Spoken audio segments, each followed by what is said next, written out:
Good morning, class 6th. So today we have done till here, right? And now we have to start from the input statements. Put the date today. Today is 9, I guess. Okay. So input statements, input command permits you to enter the information when the program is already running. जब program already run condition में है, तब जब हम value देते हैं program को, that is known as input conditions. Okay, this command waits for the user to enter the information and assign this information to the variable. जब हम variable को कोई value assign करते हैं during the run time of the program, मतलब black window में, जब हम वैल्यू ब्लैक विंडो में एंटर कर रहे हैं, that means we are giving the command to the computer during the run time. जब आपको कोई वैल्यू रन टाइम में देनी है, then that we will use input statement. There was two kinds of variable. Input A for storing numeric variable, input A dollars for storing a string. अगर आपको कोई string store करनी है तो आप $A पे स्टोर करेंगे, और अगर आपको कोई नंबर न्यूमेरिक वैल्यू स्टोर करनी है तो आप इनपुट ए में कर सकते हैं. डॉलर हम इसलिए लगा रहे हैं कि आप यहाँ पे स्ट्रिंग को स्टोर कर पाए डॉलर में. सिंटेक्स देखिए, इनपुट वेरिएबल और इनपुट प्रॉम्प्ट वन वेरिएबल. ये देखिए प्रोग्राम देखिए, print what is your name, input name dollar. Name dollar यहाँ पे किस लिए आ रहा है, क्योंकि आपको नेम मतलब आपको अल्फाबेटिक स्ट्रिंग उसको बोलते हैं. जब आप अल्फाबेटिकली कोई चीज एंटर कर रहे हो, स्टेटमेंट या बड़ा सा नाम कोई एंटर कर रहे हो, then that is known as string. जैसे सपोज आपने बोला माय नेम इज वैशाली, तो ये पूरा एक स्ट्रिंग हो गया. तो इसलिए जो ये स्ट्रिंग है वो किस में जाके वेरिएबल के साथ डॉलर में प्लेस होगी. तो print what is your name, input के अंदर आएगा नेम डॉलर, ये वेरिएबल है जिसके अंदर आपका नाम आएगा. Print hi name this nice to see you. Print की बात क्या आएगा, हाय नेम डॉलर की जगह आपका नाम आ जाएगा, hi Vaishali nice to see you. Print how old are you, input age. अब एज है क्योंकि यहाँ पे नंबर है इसलिए कोई डॉलर नहीं लगाया है. Print so you are dash years old. जब जो एज आप यहाँ डालेंगे वो यहाँ पे रिकमेंड हो जाएगा. So you are dash year old और एंड. अब इसका आउटपुट क्या आएगा, यहाँ पे आपसे पूछेगा what is your name, I will write Vaishali. तो नीचे आप जब एंटर दबाएंगे तो उसमें लिख के आएगा hi Vaishali nice to see you. फिर वो पूछेगा how old are you, I will place 20. तो वहां पे आएगा so you are 20 years old. इतना कंटेंट यहाँ पे दिखाएगा. ओके, नेक्स्ट देखिए,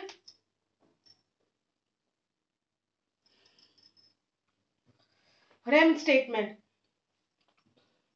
REM statement remarks command is used to add a comment to not to execute. सिर्फ हमें कमांड में जो आपका आउटपुट विंडो में कमांड जनरेट हो रहा है उसमें रिमार्क आ जाए कि ये कमांड किस, ये जो हम प्रोग्राम लिख रहे हैं ये किस पर्पसली लिख रहे हैं.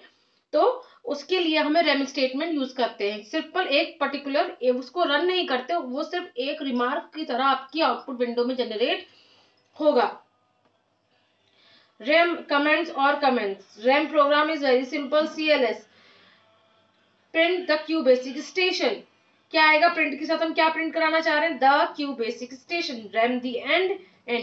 हमने क्या चाहते हैं, हम क्या प्रिंट हो, द क्यू बेसिक स्टेशन. यहाँ पे आ जाएगा RAM the Q basic station. बस, इसका कोई मतलब नहीं है, कुछ एग्जीक्यूट नहीं होगा, कोई वैल्यू नहीं देगा, बस ये है एक रिमार्क की तरह वहां पे स्क्रीन में पड़ा रहेगा. Control statements in QBasic. There are some control statements in QBasic. These are as follows. Go to statement. Sometimes you don't want program to run exactly in orders. You put the lines from the first to the last. Go statement assists you to move specifically line. Go to statement एक के बाद एक, जैसे यहाँ पे एक के बाद प्रोग्राम रन हो रहा है ना, इसमें एक के बाद एक लाइन एग्जीक्यूट नहीं होगी. यहाँ पे जो नंबर्स दिए गए होंगे और जो गो टू स्टेटमेंट है वो आपको फॉलो इंस्ट्रक्शंस देगा कि इसके बाद इस लाइन को एग्जीक्यूट करो, इसके बाद इस लाइन को एग्जीक्यूट करो. जैसे 10C equals to 120, D equals to C into C, 30 print D. ये इंस्ट्रक्शंस है. 10, 20, 30, 40, 50, 60 ये इंस्ट्रक्शंस है. 30 print D, 40 C equals to C plus 1, 50 go to 20. 60 and ये से सी की, यहाँ पे सी क्या है, वेरिएबल है, सी वेरिएबल है, डी वेरिएबल है, ठीक है। अब सी की वैल्यू कितनी दी है 1, तो 1 प्रिंट हो गया। डी की वैल्यू में क्या बता रहा है कि सी को सी से ही मल्टीप्लाई कर दो, तो मतलब 1 से 1 को ही मल्टीप्लाई कर दो। 30 प्रिंट डी, तो 1 आ गया, ये रहा 1। अब क्या बोल रहे हैं, C equal to C plus 1, C equal to C plus 1 कितना हो जाएगा 2।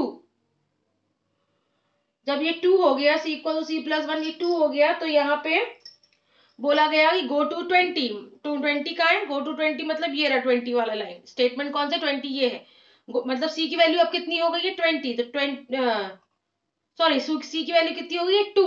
अब ये वापस गया, तो यहाँ पे कितना हो गया 2 इंटू 2 4, प्रिंट डी हो गया 4, सी इक्वल टू सी प्लस 1, 2 था अब 3 हो जाएगा, 2 प्लस 1 3, गो टू 20, वापस 20 में आए, 3 इंटू 3 6, प्रिंट डी, सॉरी 3 3 से 9, तो ऐसे ये पूरा स्टेटमेंट रन करेगा। While executing the above program, the control while set to line 20 each time it executed line number 50, the program will never come to an end. It is infinite loop. क्योंकि इसका कोई and नहीं है, यहाँ पे कोई and तो आपको दिख नहीं रहा, तो ये ऐसे ही चलता जाएगा, इट्स इनफाइनाइट, ये प्रोग्राम चलता ही जाएगा, चलता ही जाएगा, एक के बाद एक वैल्यू बढ़ती जाएगी और प्रिंट होती जाएगी। Do loop statement. This statement shows the same words or sentences again and again on the screen. Do का सिंटैक्स क्या है, do statement loop, CLS do, print welcome, print you, loop end, क्या print करवा रहा है do loop, print welcome, print you, welcome you, welcome you, तो इसका कोई एंड नहीं है, ये लूप है। लूप मतलब एक के उसी चीज में घूमते रहना, लूप मतलब उसी के अंदर वो घूमता रहेगा, प्रोग्राम एंड नहीं होगा, तो बार बार यही प्रिंट होता जाएगा, welcome you, welcome you, welcome you, welcome you, welcome you, ये एंड नहीं होगा क्योंकि ये लूप है। This process the code between do and loop then repeat over and over again, वो रिपीट होता जाएगा अपने आप।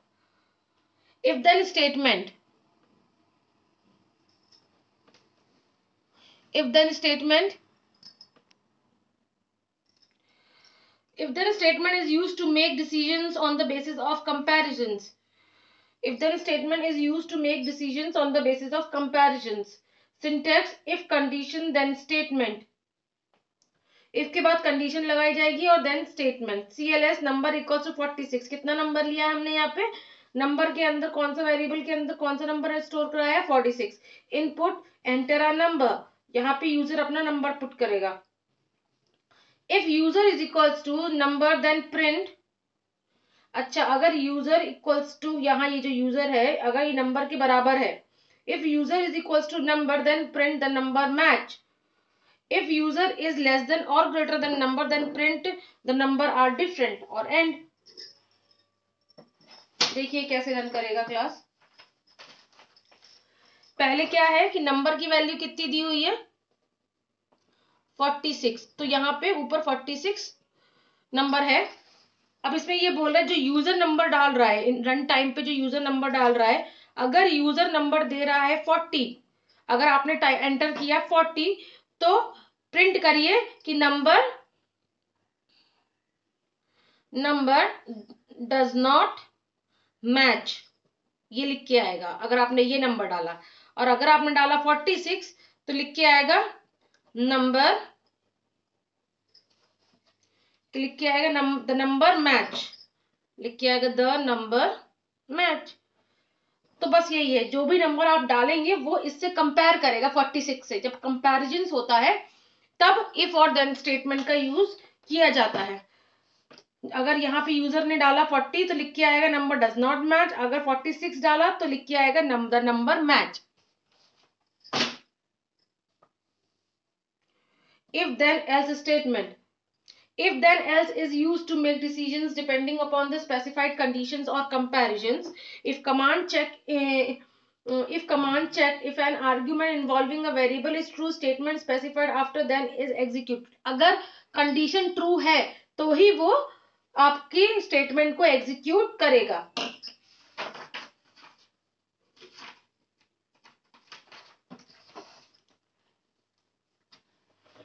if the argument is false, else command will be followed which tells you basic exactly what to do if argument is not true. और अगर आपका argument false होगा तो वो else वाला पार्ट को एग्जीक्यूट करेगा, else स्टेटमेंट 2 वाला एग्जीक्यूट करेगा, और जो else के बाद लिखा होगा वो चीज एग्जीक्यूट होके आपके आउटपुट स्क्रीन में आ जाएगी.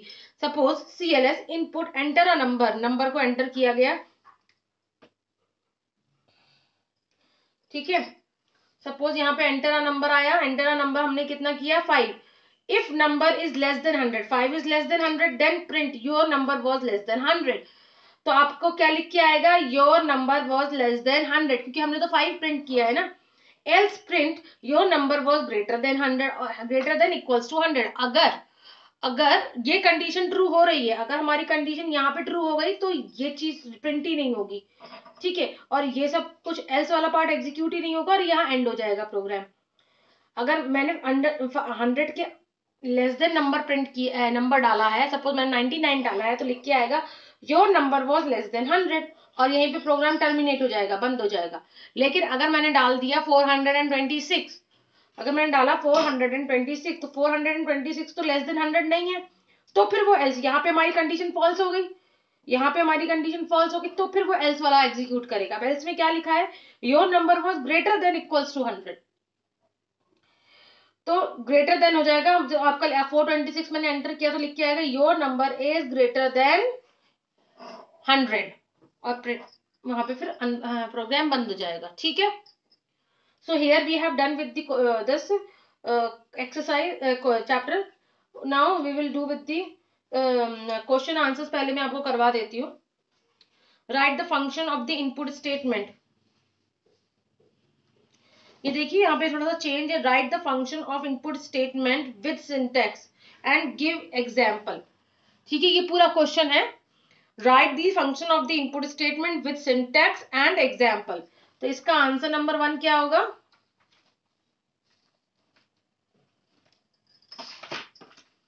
ये रहा answer number 1.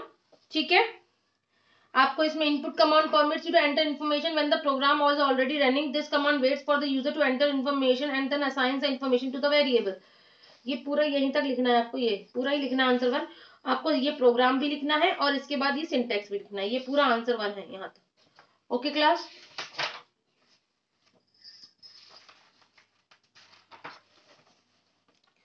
How do we insert comments in a program? ये रहा answer number 2. The remark command is used to add comments. The rem statements are reminder of what the variable keeps while a loop has been used, etc. तो आप सिर्फ वाली line लिख लीजिए. The remark command is used to add a comment, not to execute. ये एक line हो गई आंसर की, और इसका सिंटैक्स लिख लीजिएगा. सिंटैक्स और प्रोग्राम लिख लीजिएगा. यहां से यहां तक लिख लीजिए, और ये लिख लीजिए answer 2.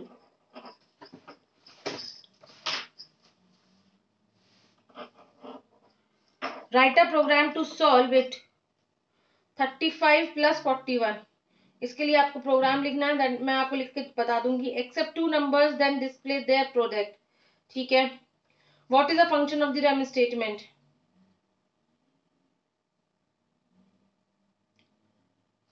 What is the function of the REM statement, give example. तो चलिए फिर यहाँ पे मत लिखिएगा, यहाँ पे सिर्फ आएगा how do we insert comment in a program. तो यहाँ पे लिख लीजिएगा थ्रू रेम स्टेटमेंट. इतना ही लिख लीजिए बस आंसर नंबर 2 में. और फिर आंसर नंबर 5 में तो उन्होंने पूछा ही है. आंसर नंबर 5 हो जाएगा ये पूरा. समझिए, जो पूरा पूछा तो ये पूरा ही आएगा फिर इसमें आंसर नंबर 5. एग्जाम्पल भी लिखना है, सिंटैक्स भी लिखना है.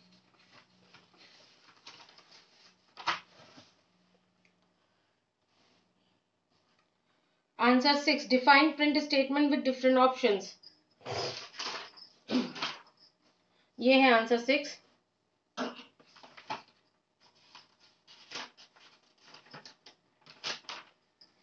Print statement with different options, ये आंसर नंबर 6 है आपका. इसमें आपको ये एग्जाम्पल लिखने हैं और उसके बाद स्क्रीन आउटपुट दिखाना है. बस ये मत लिखिए, डिस्क्रिप्शन मत लिखिएगा.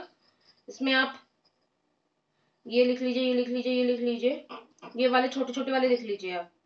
ठीक है, ये वाला लिख लीजिए, ये वाला रहने दीजिए, ये छोटे 1 2 3 4 5 6 7 8 इतने लिख लीजिए आंसर 6 में। एग्जाम्पल लिखना है और स्क्रीन आउटपुट लिखना है बस। इसके बाद आपका क्वेश्चन नंबर 7 है, what are loops. What are loops, question number 7 है, व्हाट आर लूप्स। तो ये आपका आंसर है, एनक्लोजिंग वन और more loops within one order is known as nesting of loops. ठीक है,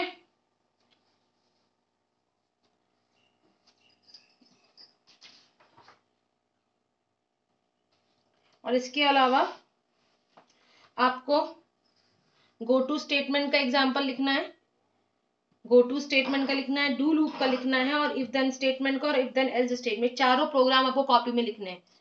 1 2 3 4 ये चारों प्रोग्राम आपको कॉपी में लिखने हैं।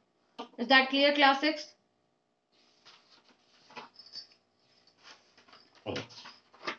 ये तो क्वेश्चंस, ये तो जो प्रोग्राम है ये मैं आपको अभी लिख के भेज दूंगी। Thank you and have a nice day.